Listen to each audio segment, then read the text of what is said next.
આજે બધા જ આપણા સાંસદશ્રી, ધારાસભ્યશ્રી, ગ્રામ પંચાયતના તમામ સભ્યો, સરપંચશ્રી, અમારા જિલ્લા વહીવટીતંત્રના તમામ અધિકારીશ્રીઓ, એસપી સાહેબ, ડીડીઓ સાહેબ અને અમારા સાથી બધા અધિકારીઓ એમની સાથે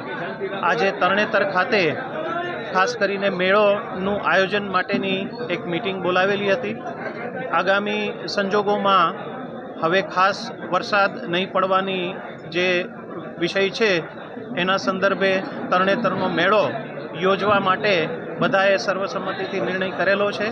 અને આજ રોજથી જ આ બધી કામગીરી અહીંયા ચાલુ થશે. ગ્રામ પંચાયતે જે ઠરાવ આપ્યો છે એનું શું? એ જે તે સમયે ખૂબ વધારે વરસાદ થયો હતો એના કારણે